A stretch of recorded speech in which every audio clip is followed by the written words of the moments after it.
이 기도 편지는 2019년 11월에 기도 동역자들과 함께 나눈 기도 편지입니다.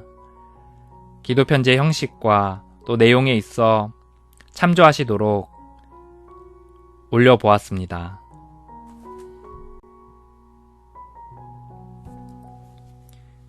(2019년 11월)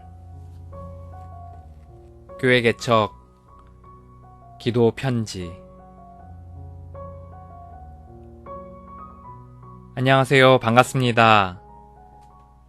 교회를 섬기고 있는 신난다 목사입니다.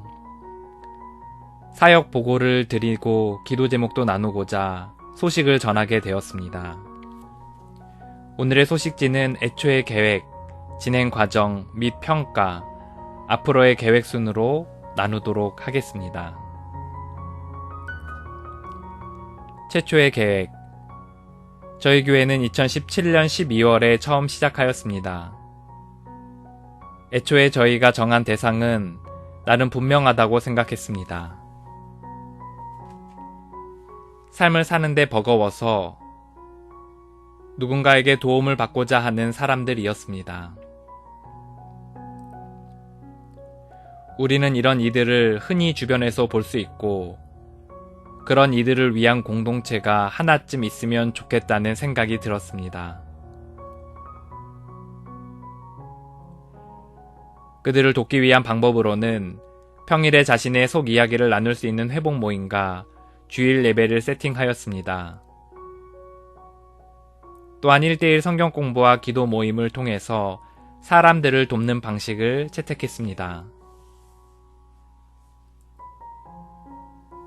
전도에 있어서는 주변에 그런 사람이 한두 사람쯤은 있으니 연결이 될 거라 기대하며 교회를 시작하였습니다. 이 진행 과정과 평가. 2019년 12월이 되면 저희 교회도 개척을 한 지 2년이 됩니다. 이 과정을 한번 되돌아보는 시간을 가졌습니다. 첫 번째, 토요일 회복 모임. 애초에 토요일 회복 모임을 통해서 삶에 버거운 사람들을 받아 어느 정도 회복을 하도록 도운 이후 주일 예배로 인도하는 것이 애초의 계획이었습니다.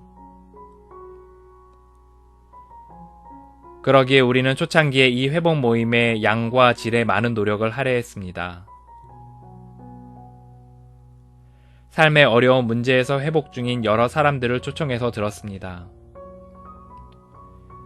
매주 만나 삶에 대해 나누며 고민의 시간들을 가졌습니다.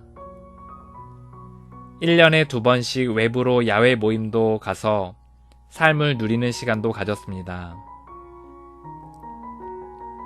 이러한 저희들의 노력은 나름 결실을 맺어 모임에 정기적으로 5명에서 10명의 사람들이 다니고 있습니다. 그뿐 아니라 자신이 인생의 주인 되어 신노릇한 사람임을 인정하고 겸손히 하나님을 주인 삼고 사는 삶으로 바뀌는 일이 일어나고 있습니다. 모든 회복이라는 것이 그렇듯이 조금씩이지만 변화를 확실히 느낄 수가 있습니다. 이 주일 예배. 주일 예배는 참 어려움이 많았습니다. 작은 교회로 시작하기 때문에 소그룹식으로 나눔도 하고 함께 기도도 하는 형식을 갖고 싶었습니다.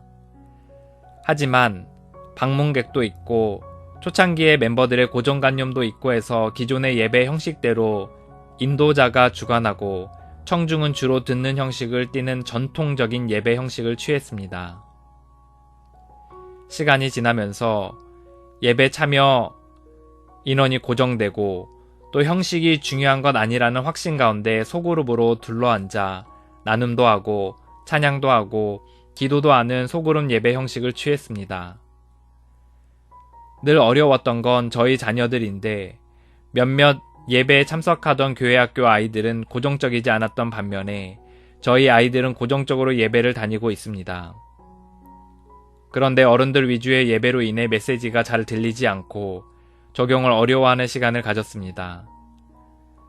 하지만 최근에 소그룹으로 예배를 바꾸고 함께 듣고 자신들의 이야기도 나누면서 메시지가 그들의 마음을 바꾸고 있는 것을 경험하고 있습니다. 참 감사한 일입니다. 주일 예배는 인원 변동이 지난 2년간 계속적으로 있었습니다. 모임과 마찬가지로 저희 가족 포함해서 6명에서 10명의 인원 사이에 비주기적으로 변동이 있습니다. 3. 전도와 제자훈련. 이 부분에서 사실 갈피를 못 잡아 어려움이 있었습니다. 사실 모임과 주일 예배는 형식이나 깊이 면에서 참 괜찮다고 생각하고 있습니다. 하지만 전도와 제자훈련에서 일관된 방식을 취하지 못하고 좀 해보다가 안되면 바꾸는 일이 잦았습니다. 그러니 안정적인 방법이 정착이 안되어 있었습니다. 전도는 처음에는 아는 이들을 통해 자연스럽게 소개받기를 원했다가 이후에는 회복을 갈망하는 이들을 위한 외부 모임 사람들을 만났다가 이후에는 온라인으로 전도를 취했다가 여러 방법을 취했지만 사람들이 오긴 와도 정착하는 비율이 적었습니다. 또한 제자훈련 같은 경우에도 성경으로 하는 소그룹 성경 공부, 교제를 통한 1:1 성경 공부를 여러가지 방식으로 여러 차례 했습니다. 하지만 이들이 교회로까지 연결되거나 또 다른 제자를 생산해내는 연쇄 반응이 일어나지 않은 게 사실입니다. 일관된 방향으로 일관된 방식으로 노력해서 어느 정도 결실이 있었다면 전도와 제자훈련은 잦은 정책 변경으로 힘을 분산시킨 경향이 있었습니다.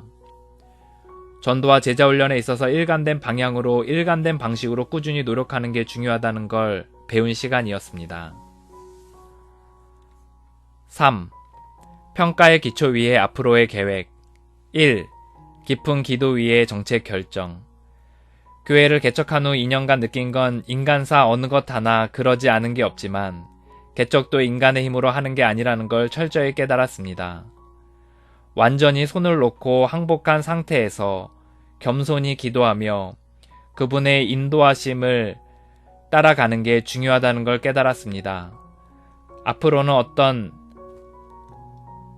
일이든 이런 항복의 상태에서 충분한 기도의 시간을 가지면서 하나님이 가리키시는 방향을 주목하고 따라가는 방식을 취하겠다는 결단을 했습니다. 기도에 대해서도 좀 더 훈련을 깊이 해서 하나님과 깊은 관계를 맺어가려고 합니다. 2. 아낌없이 주기 위한 만남. 뭔가를 받으려고 만나는 게 아니라 아낌없이 주는 것이 하나의 사역이 되면 좋겠습니다. 사람을 만나면 늘 그들의 필요가 보이고 그들이 알고 있는 또 다른 누군가의 소식을 듣게 됩니다. 그 만남들 속에 상대의 필요를 채우고 또 다른 누군가와 연결이 되어 그들을 돕기를 반복해서 하나의 풍성한 포도송이 같은 네트워크를 이루면 좋겠습니다. 그 가운데 전도가 되면 좋고 그렇지 않더라도 그들을 돕는 것만으로도 의미 있을 것 같습니다. 그 가운데 필요가 보이면 1:1 기도훈련과 성경 공부도 하고 그룹 성경 공부도 하면서 하나님이 빚어가시는 사역의 장을 경험해 보려 합니다. 3. 확신한 곳으로 계속 걸어가기. 사역을 하다 보면 눈에 당장 보이는 뭔가에 좌지우지 되는 것을 경험합니다. 특히 개척교회다 보니 당일에 인원수가 중요하고 남들에게 뭔가 말할 거리들이 있어야 할 것 같은 강박 비슷한 게 생기곤 합니다. 그래서 자주 뭔가 열매가 보이지 않는다고 생각하면 정책을 바꾸거나 하던 사역을 바꾸는 일이 잦았습니다. 이후에는 한번 정한 깊은 사역은 계속 걸어간다는 마음으로 신중하게 결정하고 일단 결정되면 계속 힘을 쏟음으로 그 사역들이 자체적으로 돌아갈 수 있는 수준에 이르도록 해야겠다는 결심이 섰습니다. 4. 동역자님들에게 하고픈 말. 처음에 저는 교회 개척을 생각하면 방법, 자본, 지역, 타겟과 같은 전략적 용어들이 떠올랐습니다. 하지만 개척을 실제 해보니 하나님 앞에서의 겸손, 하나님을 향한 목마름, 하나님의 마음을 듣는 신중함, 하나님이 가리키신 방향으로 뚝심 있게 걸어가는 순종이 더 중요함을 알았습니다. 다시 한번 마음과 다짐을 정비하고 교회를 세워가는 일을 계속해 나가려 합니다. 기도하실 때 제가 하나님이 주시는 힘이 아니면 아무 일도 하지 못하는 자임을 기억하는 겸손이 더욱 깊어지도록 기도 부탁드립니다. 또한 교회 개척으로 인해 옆에서 수고하는 사모와 두 딸을 하나님이 더욱 돌봐주시길 기도 부탁드립니다. 마지막으로 저희 교회 공동체가 죽어가는 영혼을 건져 올리는 구조선의 안정적인 모습을 띠도록 기도 부탁드립니다.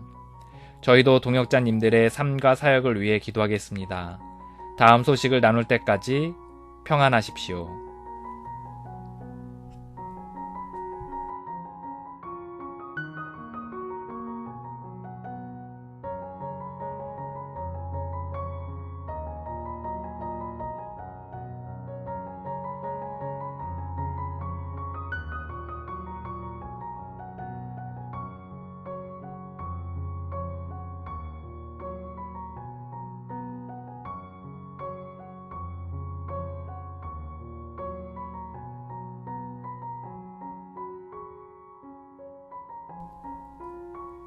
신난다 교회 개척.